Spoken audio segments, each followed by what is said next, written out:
Good morning this morning.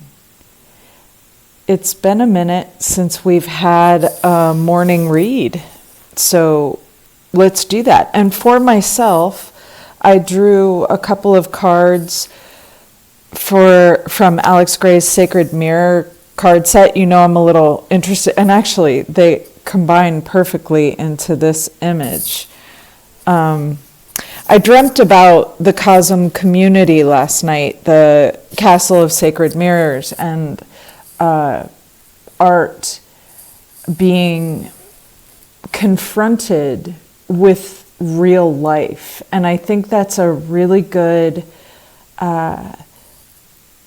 metaphor, analogy, way of seeing a new moon in tropical Aquarius, which is a sign of outer structure and kind of harmonizing with the collective, and Capricorn in the lunar or sidereal calendar, the inner structure, boundaries, and facing fear in the world. And of course, it's the lunar new year. By the lunar calendar, this is the new year, the year of the snake, an animal of transformation, transmutation, of taking poison and turning it into medicine. And so the cards that I got from Alex Gray's Sacred Mirror were viscera, right? This is the internal structure of the human body, the Capricornian representation of vulnerability and the ambition that we get from fear, essentially, fear of confrontation with the real world. And then we get the spiritual energy system. Chakras are here, the toroidal sphere is here, and the reflection for this is purification, representing Aquarius really well, like movement into an elevated or a different order. Let's say different. The modern ruler of Aquarius and its harmonizing collective being Uranus. I don't often use Uranus, but today Uranus is stationing direct. And so when that happens, what I say to myself or what I feel in my body is do it different. I'm going to have inner structure and outer structure watching over our read today, and we're going to do it different with the tiny Rider-Waite deck. This is the deck I taught myself on in 2015 and 2016, and so I kind of have traditional readings of these cards, and there's a sense in this transmutation in this year of the wood snake where we turn anger into assertiveness, where we become fully ourselves and leave behind the shame that we've been taught about who we are, where we start to listen to ourselves more. And that's a wonderful symbol in this new moon too. In Capricorn, this is in the nakshatra or lunar mansion of Shravana, the ear, listening to yourself, the highest expression being perceiving the perceiver. Very Hindu and Buddhist notion of observing the observer, understanding what it is that understands. And this is a very high spiritual practice.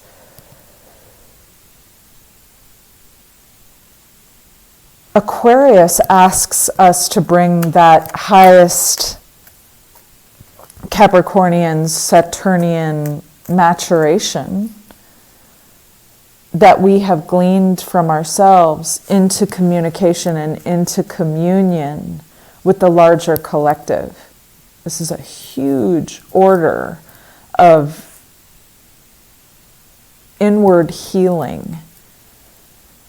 And as these planets of ours start to group toward what's going to be an amazing eclipse season where all the planets in both zodiac systems will be in or near Pisces. And, a lot of people are referring to that as the alignment that you're seeing in the sky right now. It's not truly an alignment, but okay, as long as people are looking up, that's what we want. There's a reckoning ahead before us. And, Mars retrograde sees what's wrong and what it wants to sever. And as Venus moves into Pisces and the pileup there in the tropical system, she's got the rose-colored glasses on. So there's just lots of back and forth. There's lots of fixity and flow. There's lots of harmonizing and not great dignity. And then there's this change agent, Uranus, going direct today in the midst of all this outer structure and inner structure trying to come into some sort of harmony. I feel that. I feel that a lot. And I'm listening inward and always trying to listen. Seven of Cups, fixity and flow, obscuration and visibility, a new horizon coming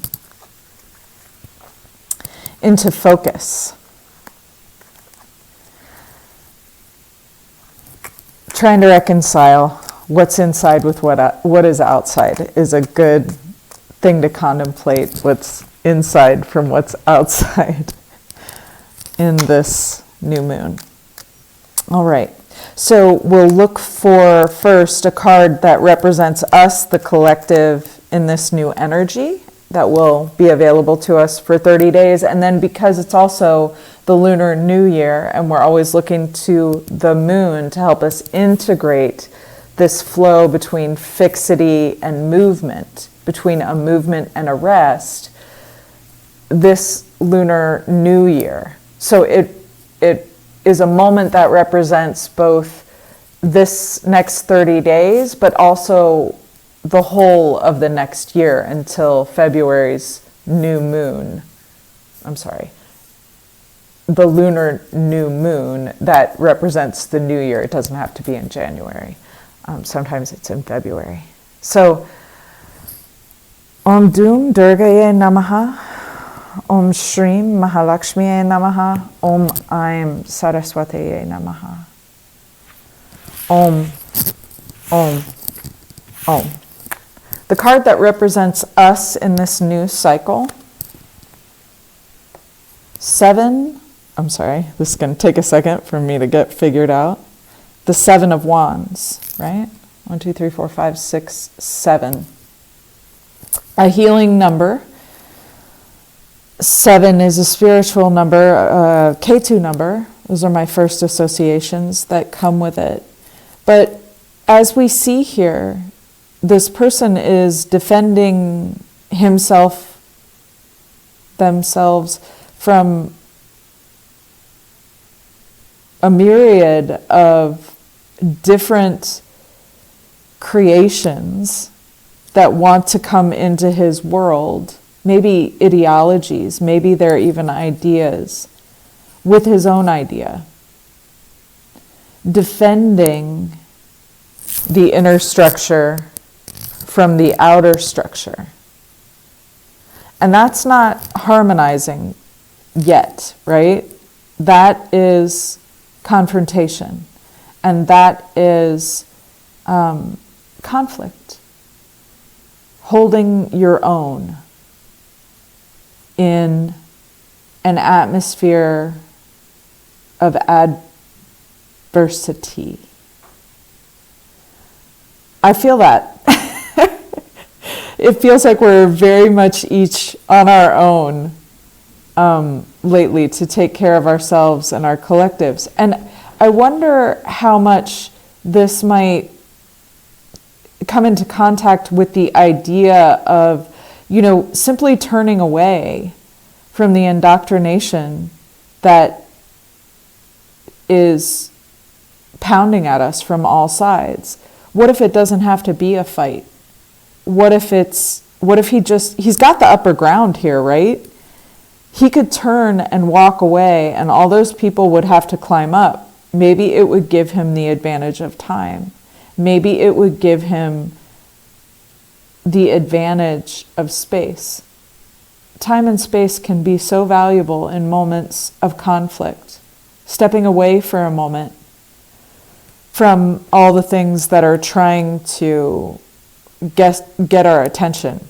God, the screens, the devices. Did you ever stop to think about whether or not you were consenting to that? And now you got to buy the next one because your business will suffer. That kind of thing. What about turning away from that and toward the care you need and the care that people around you need? Just a thought there in our significator, which is adversarial tension, the 7 of Wands.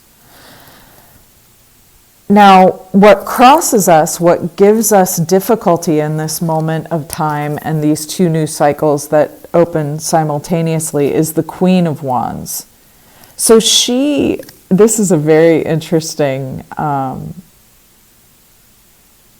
card that crosses us, because this is the creative queen. This is the sense of being comfortable in your own skin and in the context in which you find yourself. And being able to marshal the attitudes and the intentions that your inner and outer structure show you. Being able to feel comfortable in a situation, in an adversarial situation. And obviously we don't feel comfortable in this one, right? We don't have healthcare. We don't have enough money, because there's never enough money. We don't have people of good intention leading us. We don't have the internal structures that we need in our culture. Our bridges falling apart, our communities being destroyed. And the image that's been coming to me behind closed eyes in meditations these days is widdershins, the counterclockwise movement. And if you go counterclockwise from the fires in LA, which, honestly, that's what this card is saying to me as a contrary card against inner structure and outer structure. This looks like the LA fires to me. If you go widdershins from the LA fires, you get the fires on Maui. And if you go counterclockwise from that, you get Gaza and Darfur and Sudan and Yemen and everything that's on fire on our planet right now. So the creative fire is unleashed, but not in a positive way. It's not helping us harmonize the interior structure and the outer structure. What we've got is a war, essentially, between rich people's yacht money and the common man being able to survive in happiness.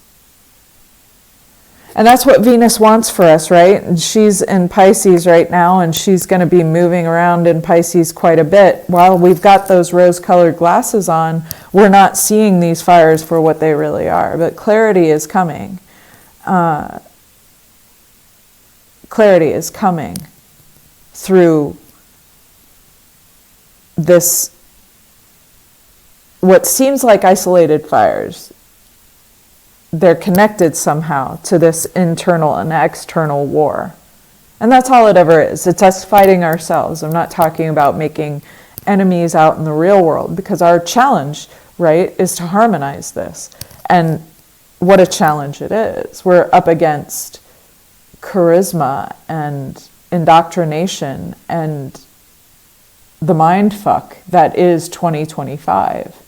It's a basket job. And it's not going to be easy for us to get through it. But the goal for me has always been 2026, and I think we'll get there. I think we'll get there through some interesting times. Now, what is the foundation of all this? What is this founded in? The Hierophant.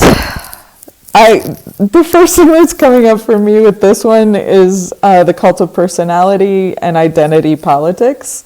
Not strictly the traditional reading of this card, of course, but that's what comes is, see these guys with the bad haircuts submitting to this person who says that he is the representative of God.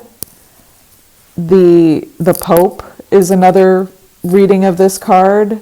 Not to say that any one person is to blame for our current predicament or the fires that we have going on in our inner and outer structure, but it's always important to remember that everybody has a place in this, a necessary place in this, that we need the opposition that we face. It's grist for the mill of becoming.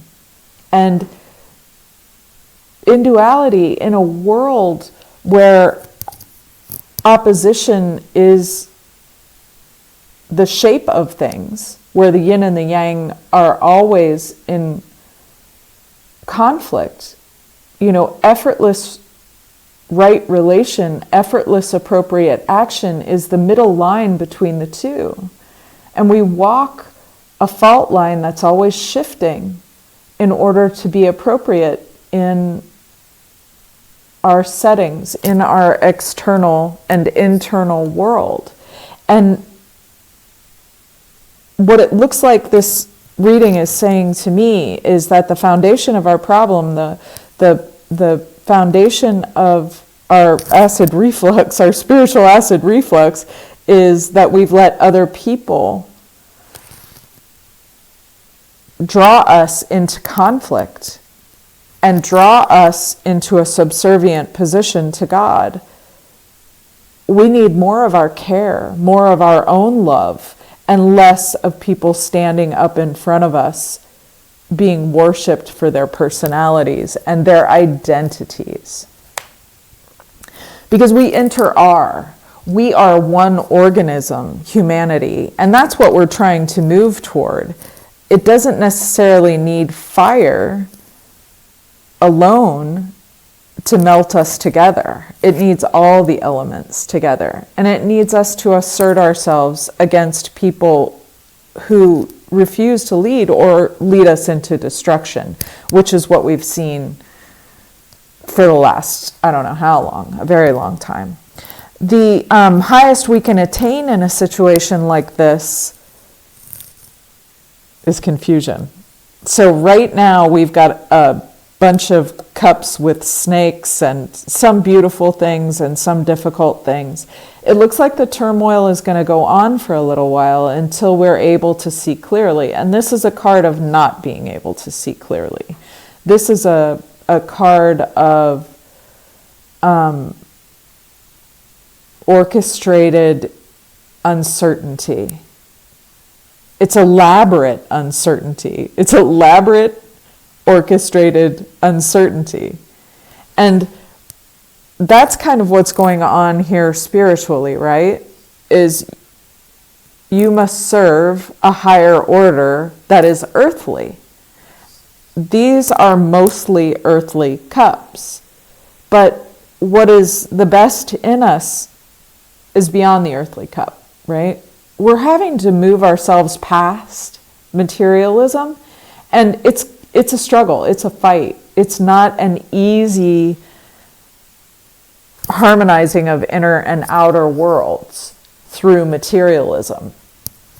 Bringing spirit and matter together is the end goal, but it looks like we've got some confusion, and it's going to persist for a while if that's the highest that we can hope to attain. What we're moving away from in this moment is the unconscious. Maybe not a good idea. The unconscious might be a really great guide in this moment. That's what I'm relying on anyway. Creativity, mysticism, inward focus, communing with the parts inside of me that need their voice to be heard. What flows in fixity for me personally. My unconscious is something I have to kind of search for, and I need to be quiet and listen to.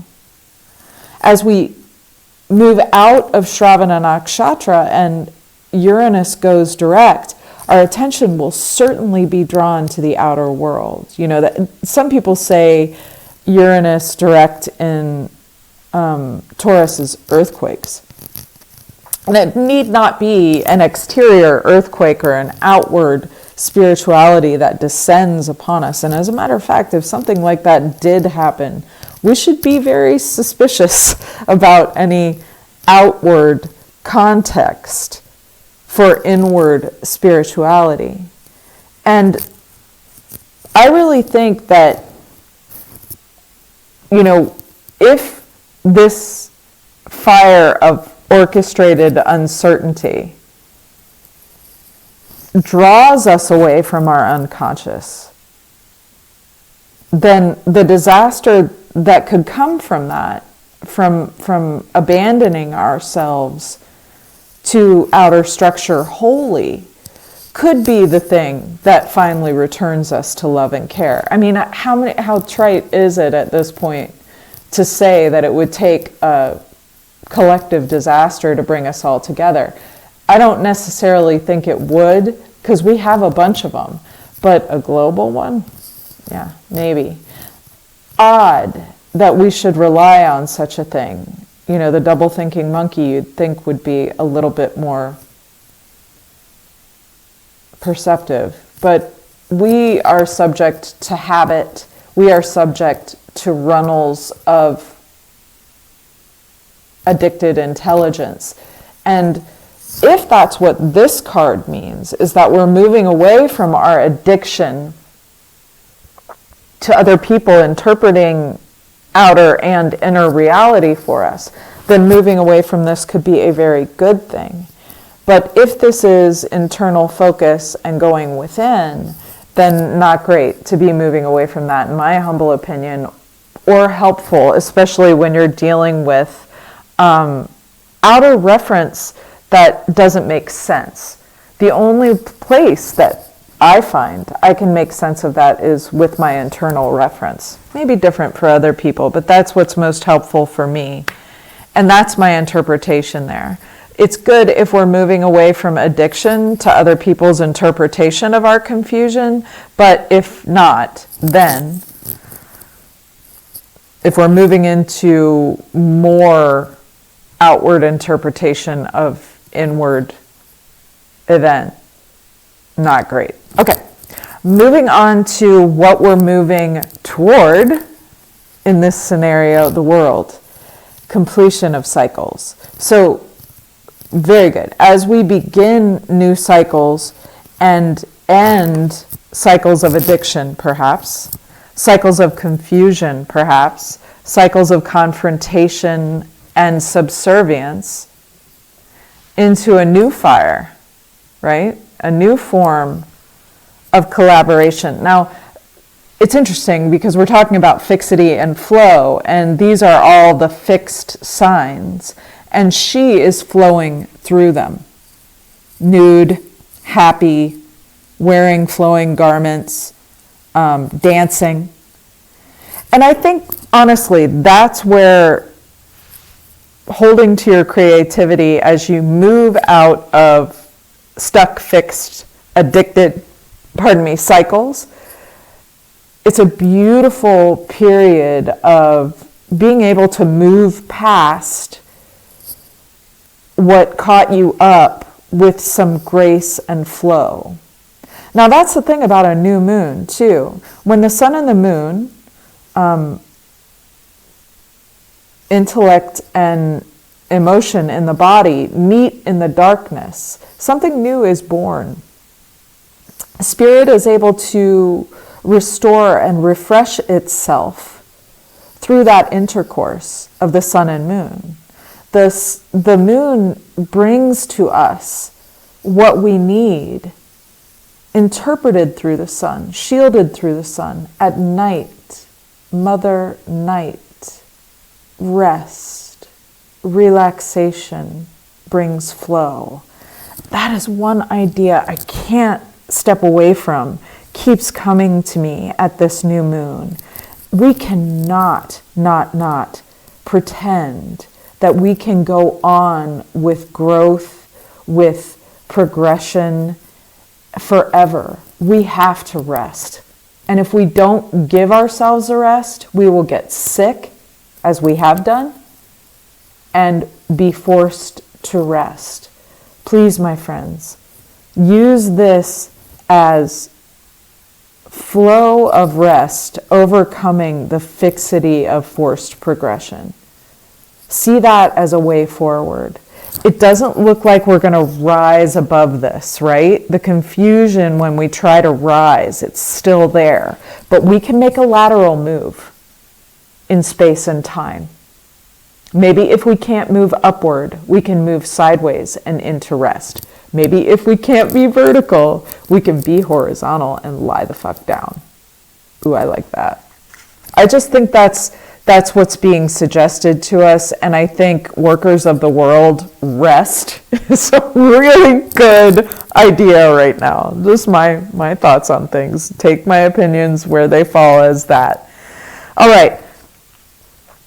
Where we are relative to this moment, how we are able to, I'm losing this. Why am I losing this? Okay, too much coming through at once. Sorry, guys. The rest and the fixity. So where can we come to rest in this? That's not the traditional Celtic cross of this placement, but that's all that's coming through for me right now, is where can we rest in this swirling moment of becoming, of ending cycles, of beginning cycles. Where can we rest is what's coming. In our heartbreak. Oh, I get it. In the darkness of the solar and lunar union, we can have contact to real pain, where we've really been hurt. The places that we choose not to look, the feelings that we choose not to feel. The heartbreak of living this life of subservience, of constant fires, of constant confusion, of addiction, of defense. The breakthrough comes when we rest and grieve. Wow, that affected me a lot.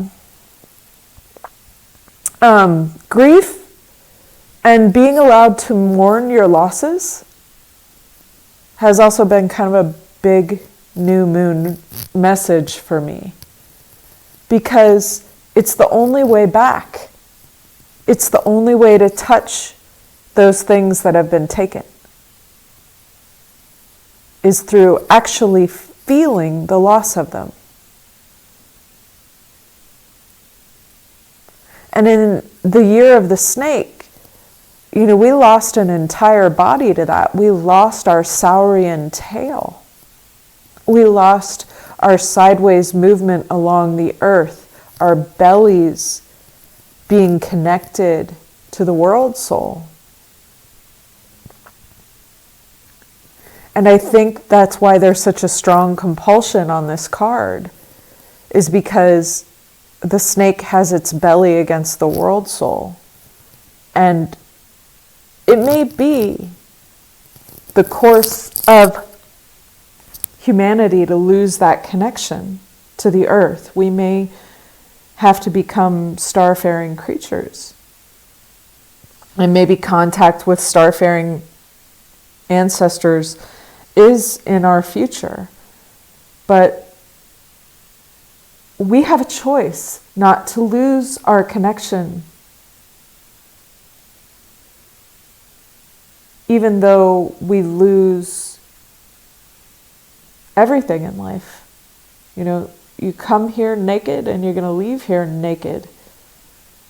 And touching that sorrow, that sadness, that suffering through rest is something we're not allowing ourselves to do, but it deepens us.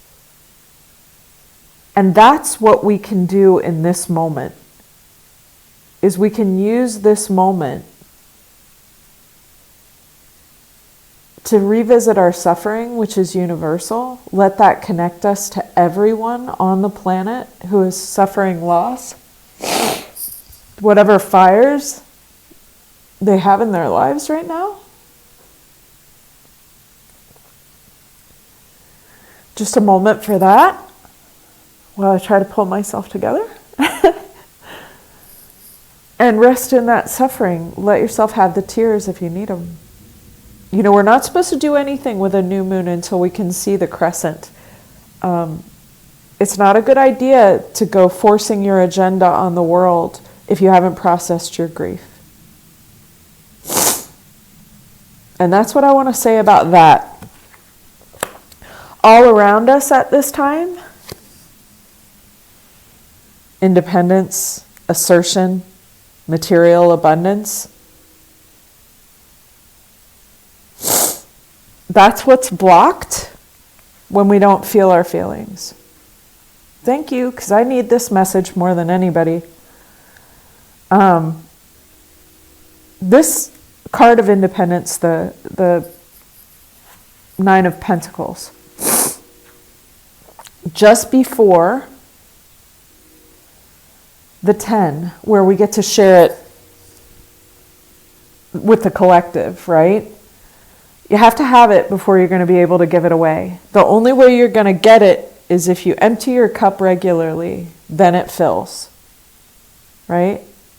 You have to look at your empty cup every now and again. All these full cups, confusing us. The way through is the empty cup. Simple. I'm going to keep it simple here. So all around us is abundance waiting to happen. All around us is assertion waiting to happen. All around us is independence and purification waiting to come through if we feel what we feel and are who we are. Not are who we are relative to whatever indoctrination is running wants us to be. Good one. All right. Now, our hopes and fears in this situation, the emotion that we have, victory. This laurel wreath is here in that cup. It is one of the options that we have. These staffs, just before this one. Sorry about the small cards and not being able to figure this camera out as easily as possible. Before we fight, the victory is in the pause, right? Don't take up your staff against what's assailing you. Look within. Have the sword of victory, the staff of victory that includes everyone. Animals, people, land, water, all of it. Before you rush into another fight, before you rush into another addiction, before you buy the next gadget, realize the victory of the moment you're in. Realize how much you've overcome, how much you truly own in emotional wealth, in experience, in spiritual wealth. Your endocrine system, your body, is the hottest real estate on the planet. All these people who want to indoctrinate you, they want your attention. Give your attention to yourself. And be very conservative with who else you give it to. That's what the real war is about on this planet, my friends. Where you put your attention. My recommendation, this is just me, put it on you and what you can do and your internal messages, your connection.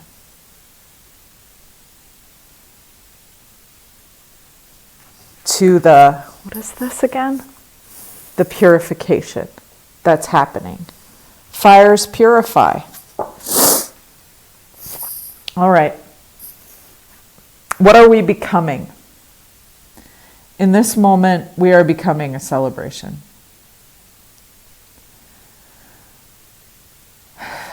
A unity. A great party. I think we need a break. I think we need a holiday. I think we need to rest, mourn, heal, recognize where true wealth lies, understand what true victory is, and celebrate ourselves, celebrate each other, celebrate the way through, which is creative rest, which is moving away from any identity that anyone has for your labor, the uses that people have for you, whether in relationships, larger context, cultures, collectives of any sort. Celebrating your love, because none of this, nothing moves unless we observe the love we have, the love we've lost, the love we are, and the victory that love has every day in both our interior structure and our outer structure. Wow, that's a beautiful reading. I really am glad I did something different with the cards today. Bottom of the deck, what's this all about? Collaboration, coming together in love, finding each other through this wilderness of unconsciousness, through this seeming endless forever war, through these fires, we can come together in love. Never doubt it. Thank you for your attention. Thank you for bringing this message through me. Thank you for showing myself to myself through myself. Appreciate you. Good luck.